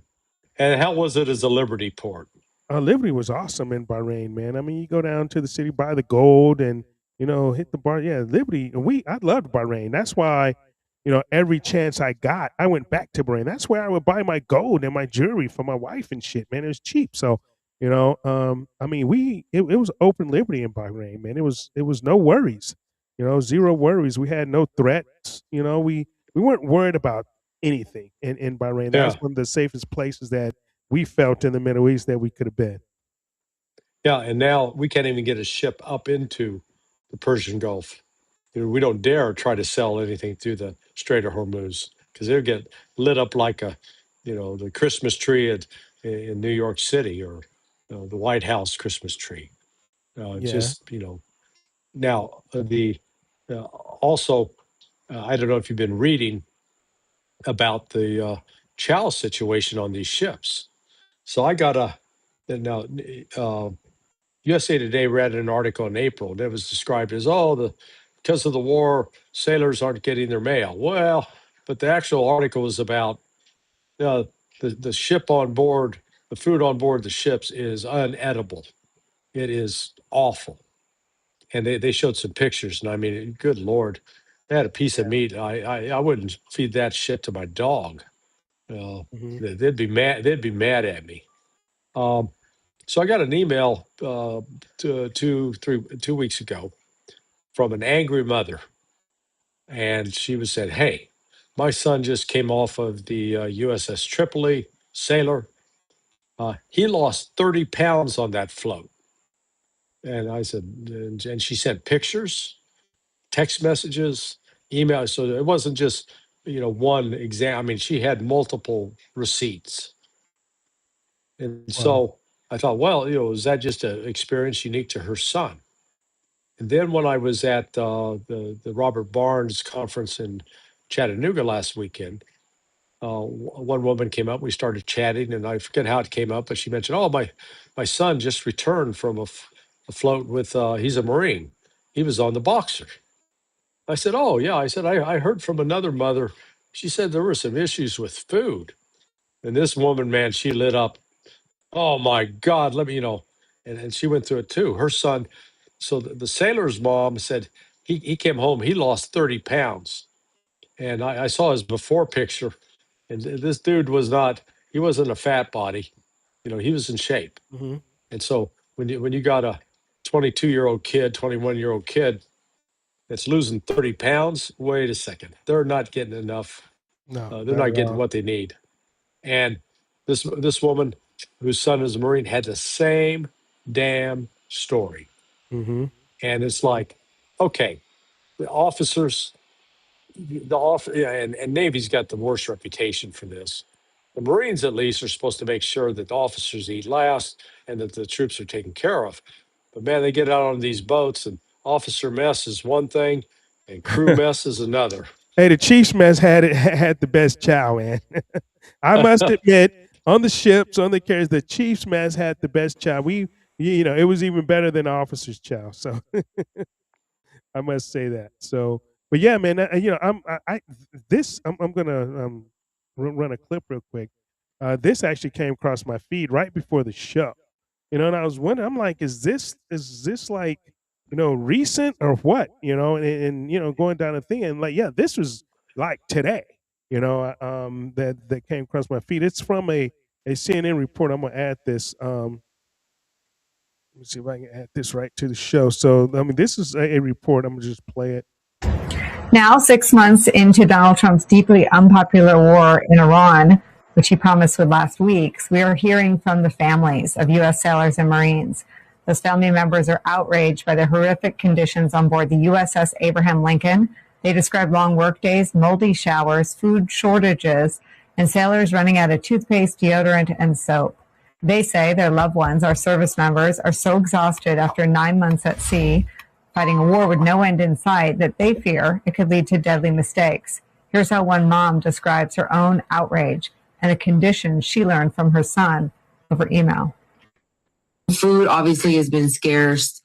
All he's really told me is there was a time where he was only eating half a cup of rice and 2 tortillas. The morale is bad. You're not being able to shower. They don't have toiletries. they're having to share stuff. They're exhausted. Trump doesn't want the bad publicity. He knows you can't tell me he does not know what's going on over there. You cannot tell me that he does not know that they don't have food. He knows. He knows. Pete Hegseth, send Pete Hegseth over there. Then you come tell us that everything is okay. Because what we're hearing from our children, or our spouses, or whomever is not that. I want to bring into our coverage Pentagon reporter Priya Sridhar, who broke this story. She's also a former officer in the Navy. This is deeply disturbing, and I know you talked to more than a dozen family members. Take us through what you're reporting. Yeah, that's right, Nicole. Well, there are about 5,000 sailors and Marines who are on that aircraft carrier, the Lincoln, and they just broke a record that nobody in the Navy ever wants to break, and that's the most number of continuous days at sea. They left San Diego, their home port, in November. They briefly stopped in Guam in December, and then they didn't make another port call until they went to Oman just a few weeks ago in early July. Many of these sailors and Marines are working 12 to 14-hour shifts, and depending on their jobs, they're not getting a day off. And when you talk about the flight deck of an aircraft carrier, that's one of the most dangerous places in the military, whether or not you're at war. You have these really fast-paced aircraft that are launching and landing on that flight deck. You have bombs, munitions, and weapons that are being moved around at a very fast pace. And you have these sailors and Marines that are being exposed to extremely loud noises for sustained periods of time that can really lead to long-term injuries like hearing loss. So really, what these families are telling me is that when you couple the exhaustion with the low morale that's a result of the fact that they just learned that their deployment was extended for a second time, they're concerned that this could lead to accidents that could potentially turn deadly. And then on top of that, the conditions that you just talked about, they're telling me that the sailors and the Marines can't take hot showers, that the toilets are non-operational, that for weeks at a time there are no access to working laundry facilities, and that they're having to stand in lines to get into the ship's store for 1 to 2 hours. And when they get there, there are no basic hygiene items like toothpaste, deodorant, or soap. And so really their frustration here is that they keep hearing from lawmakers and on the media these questions about our stockpiles of munitions and weapons and $67 billion that Secretary Hegseth is asking for the DOD. And they want their loved ones to be part of this conversation as well. Let me play, Priya, your interview with Bonnie York, whose stepson is on the USS Lincoln and who voted for Trump. Maybe the government could have given us the information we needed to understand what we're doing out there, and for our servicemen and women to say, okay, this is important, this is what we're doing this for. And it's everyone saying, well, they signed up for this, this is what it is. And I'm thinking, what are you talking about? They're going to be out there till they complete their mission. What are we completing? What have we completed? I'd like to know. I mean, this has been part of the political conversation that Marco Rubio and Donald Trump and J.D. Vance and Pete Hegseth have failed to articulate an answer to that Trump voter, that military mom. But I think maybe some people thought that inside the military there was a better understanding. But to hear a mom say, quote, what are we completing is really, really chilling. Yeah, that's right, Nicole. I mean, all of these sailors and Marines know what they signed up for. They know that, the military isn't, they weren't going to go on a luxury cruise or something like that. They know they're at war. But I think what's really concerning to them is they want to have a clear mission. They want to complete that mission, and they want there to be an end goal. And really, none of the families feel like that has been clearly articulated to them, and they feel like. All right, so before, hold on. Yeah, man. Like I said, don't wake the mama bears. Jesus God. Yeah. That's because they will eat your ass. Absolutely. So in defense, I want to say this, and I get some more comment from you, but because I was on an aircraft. Matter of fact, the last time I was on the USS Carl Vinson, we actually sailed through the Persian Gulf and the Strait of Hormuz and escorting Kuwaiti tankers in Operation Earnest Will. So I've been there and done that, so I understand that. And being on Alert 5, but on a carrier, and I will say, on a carrier, you work 12 on, 12 off. Every day is a Monday. until you get home. So you're working at 12 on, 12 off shifts every day on Monday. But, the longest that we spent out to sea was 110 straight days. We didn't, do what they're doing. And we were able to get replenished. We were able to pull into Diego Garcia. We were able to pull into these different ports and, like, say, have Liberty or Bahrain and things like that. And the chow was better, the food, everything was good. So what it sounds to me is that they're running out. They're running out of food. They're running out of everything. You did have to stand in line for chow. You always had to stand in line for the ship store, but they never ran out of stuff. So being deployed right now for 9 months, and they'll probably set the record over the Gerald Ford. The Gerald Ford will probably still be out there if they didn't get hit with the missile. If the laundry room didn't catch on fire. Yeah, But caught on fire, right? Yeah, that happens. Yeah, exactly. And so I can feel their pain, and I would say a lot of these sailors, they're not built like we were, but man, suffering is suffering, and now you got the moms on the news, you got the mama bears, they're pissed off that their babies ain't eating, so it sort of solidifies what you just said, because that was a whole different story. Yeah, no, it's real. And Hegseth tried to get ahead of the story. He went out to, I forget which ship he went to, and he went in and ate in the officers' mess. Said, "Hey, this is great food. What are they talking about?" Jesus, Dude, the and officers mess. he And should what? You should have went on the yeah mess decks, fool. yeah. And look, if he hadn't been former military, you could excuse him for being stupid. Right. But with his prior experience, there's no excuse for being this stupid. No, not at all. And is arrogant because he claims he was in Iraq. I'm like, dude, the chow halls. If you go on any ship, you go down where the E6 and below eat at. You don't eat in the chief's mess. You don't eat in the officers' quarters, officers' mess. You don't do that. You go down on the deck plates. And so, but I like to say he's stupid. And you can. Trump didn't spend any time in the military because of his bone spores. He has no clue about the military or anything like that, except he just wants battleships named in his name. But you can excuse him for being stupid on military. Okay, that's what the people around him is supposed to do. Make him, not be so stupid. But when you have stupid people around you, you just seem more stupid, especially as the commander in chief. Well, again, take care of the troops. I was taught that lesson, even though I never did military service. I served under a retired Marine colonel, and I was his only employee. So I sat across the desk. So I was chief of staff and XO and everything wrapped into one. Mm-hmm. But he made a point about, look, he lived the entire ethos of officers eat last. And whenever we even had like an office party there at State, he was always the last one to eat. Right. This guy, he led. He didn't talk a good game. He lived it, and that left a lasting impression with me, because I saw what that kind of commitment was all about. And unfortunately, you got see, this is what I don't understand.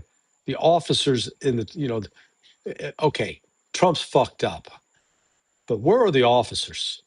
I mean, Right. the officers shouldn't sit there and just be passive and go, well, bad stuff happens, and what are we going to do about it? No, fix the problem. Make sure that the troops are taken care of, and they're not taking care of them. Right. No, they're not. Bottom line, they're not. That was, the first thing we learned as being chiefs. Take care of the troops, man. Take care of your sailors. That's number one rule. You have to take care of your sailors. So next 6 months, let's say, what midterms, August, October, November, 3 months. So what happens in the next 3 months in America? Yeah, man, brother, it's 2.5 months. So, I think I think we're going to see worsening economic conditions in the United States, and that's going to lead to increased panic at the White House. They're going to be trying to figure out how do we put out this fire, and they'll find out that there are no fire extinguishers, and then Right. what do they do? Because it is, this is going to be ugly, and they can't run away from it. And they had a chance to fix it, and they failed. And now it's going to bite them in the ass big time. Mhm. Do you think, I've said this, and for some reason it just, came into my body. I say shit sometimes come into my body, but I've said this publicly that I honestly think, especially since they came out with the 2020 things and China did all of this stuff with the elections, and they still running this cheating thing in 2020, which to me doesn't make any fucking difference anymore because we won in 2024. We have the presidency, we have the House, we have the Senate, we have the fucking Supreme Court, and still nothing is getting done, right? And Yeah. then you did all the bullshit that you said you wouldn't do. So now you're gonna go back. Oh, they like 2020 doesn't matter anymore because we won. When we, meaning the Republicans, I was on that side then. I'm not now, but I'm not a Democrat either. But we won. So some things should be getting done, and it's not anybody's fault but your own. So with them really ramping up this stuff about China, how they interfere with the elections, I honestly believe, and I wouldn't put it past Israel or Mossad or the CIA or anyone really. I mean, to have a false flag here in the United States where he gets to suspend the elections. What do you think about that? Yeah, no, but I don't rule out anything. In desperation, he could do some just incredibly stupid stuff. So yeah, no, I'm not going to sit here and tell you, oh no, that never happened. No, if it did, he'd touch off a damn firestorm. That's for sure. Oh yeah, Uh, yeah, major. Oh, it would be bad. It would be bad. I think that would be one way to get all 535 out of Congress, though. To be yeah, to be honest, they leave on their own and they just call it quits. But probably if it got that bad, but hopefully we'll never have to go to that. I foresee a scenario that it could happen.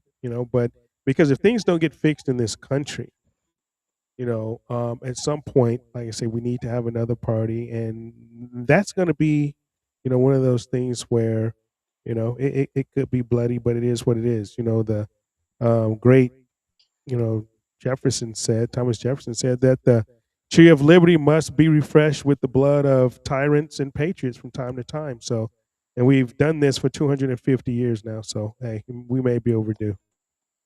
yeah, we're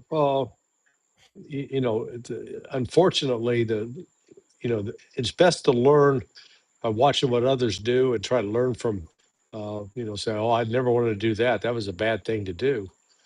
But to then put yourself in a position where you repeat these mistakes, and in your arrogance you refuse to admit that you made a mistake. Right. Trump is a lot. You remember the Fonz on Happy Days. He couldn't admit that he couldn't say the word "I was wrong." I was wrong. Yeah. I was wrong, I was wrong. Yeah, yeah, absolutely. That's Trump. Yeah, That's Trump. yeah. And he blames everyone else. I mean, Oh. he's going to throw some people under the bus before he admit he's wrong, and he'll fire everyone around. Like I'm looking for Pete Hegseth to be gone here. Well, you saw Hegseth when they supposedly, Washington Post reported that Trump was blaming him for the weapon shortage. He said, no, it's not my fault. It's Feinberg's, the right. deputy. The deputy, That's yeah. his fault. It's like, guys, there's the first law of plumbing and work. All shit runs downhill instead of the guys at the top taking responsibility for what they did or what they didn't do, what they failed to do. Absolutely.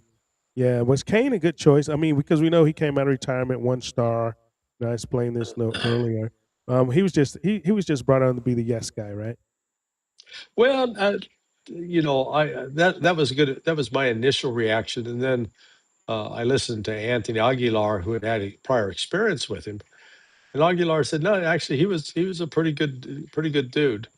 that he now he's definitely low key, so he's not he's not going to stand up and get in Trump's face necessarily, but he'll say, well, Mr. President, I think you do have a problem here, and you can't ignore this, that kind of thing.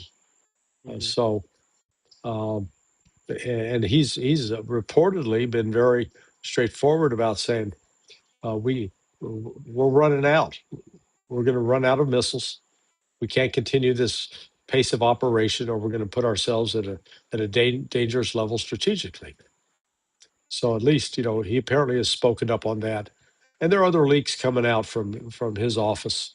So I think he's doing what he can, but he doesn't strike me as so overly political that that whatever Donald Trump says he's going to do. In fact, we learned that one of these sessions, 3 months ago, Trump was musing about, well, maybe we could use a tactical nuke, and Kane said, no, we're not going down that road. So, yeah, there was a meme out I saw, and Trump was saying something about only an idiot or something like that, or no, only what was it? Only crazy, only crazy people, because we was talking about Iran. He was talking about how crazy they are. And they're crazy enough to use a nuke. And Iran's Secretary of Defense or whatever like that, or whatever, came back and said, "Well, you might want to understand your history because the United States is the only one that's used a nuke before." So yeah. So it's insane. You mentioned Aguiar, and I texted you early this week. And then I'll let you go because we'll be out of here in a couple minutes anyway. So Aguiar came out and said that about that Turkey has our nukes. Turkey has our nukes, and they could actually set off the nukes or some shit. What was that?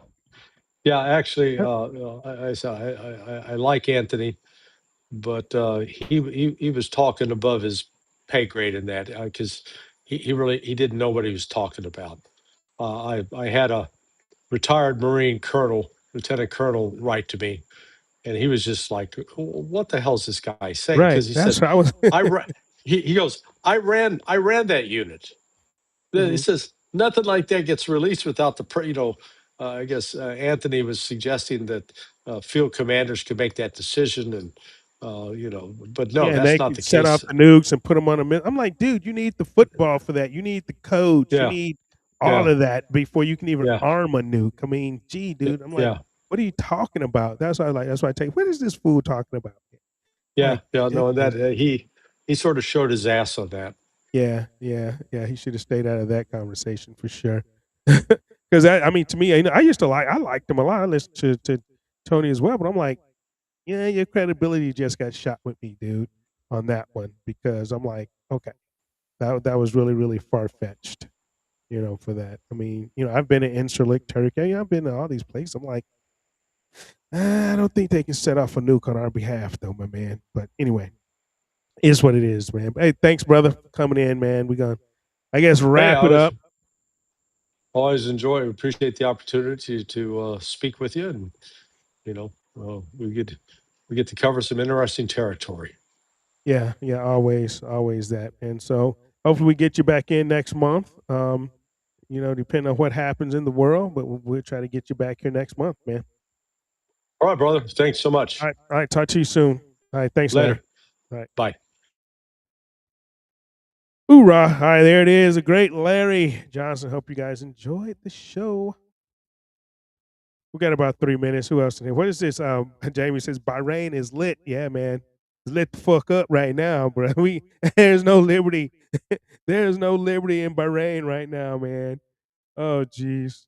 Zero liberty in Bahrain. What the fuck, man? Who would have thought, Jamie? Who would have thought, man? So, but hey, man. So we're gonna get out of here, and love y'all, man. Y'all be cool. We'll see y'all next week. I got a guest next week. I don't know who it is right now, but I do have a guest next week, as well for 30 minutes though. It's not a Larry Johnson guy. I think we'll be talking about something. But anyway, you guys be cool. You guys have a great week. Thank you for tuning in as always to the show. Don't forget, like the show, All right, share the show so the algorithm could pick up. Tell your friends, hey, and say, hey, you may not like it, but it's the truth, right? Thank you for coming in, Ginger. I see you. And Aegis. I hope I answered your question on that, man. Do I think Elon Musk? Do I think he cozied up to Trump early on to get SpaceX to IPO without any positive earnings? And I believe yes, he did. Elon Musk definitely did that. And when he did that, I saw what was happening. I bought some SpaceX. So hey, there you go. There you go.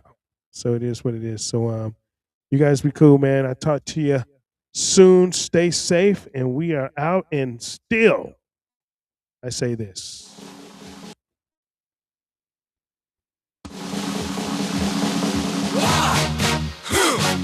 Yeah. What is it good for? Absolutely nothing. Yeah. What is it good for? Absolutely nothing. Say it again, y'all. Look out. What is it good for? Absolutely nothing. Listen to me. I despise. Cause it means destruction of innocent lives.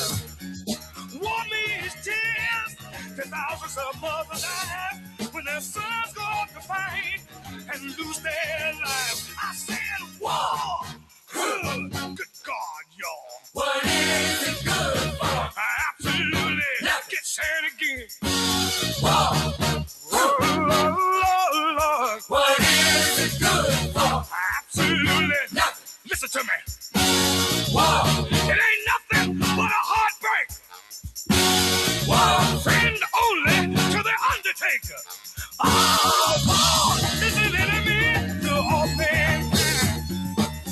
The thought of war blows my mind. War has caused unrest within the younger generation. Induction, then destruction. Who wants to die? Oh, war. Good God, y'all. What is it good for? Absolutely nothing. Said. War. Oh, yeah. What is it good for? Absolutely nothing. Listen to me. War. It ain't nothing but a heartbreaker. War. It's got one friend, that's the undertaker. Oh, war. That shattered many young men's dreams. Made him disabled, bitter and mean. Life is much too short and precious to spend fighting wars each day. War can't give life, it can only take it away. Oh, war. Good God, y'all. What is it good for? Absolutely nothing. Say it again. War. Oh, Lord. What is it good for? Absolutely nothing. Listen to me. War.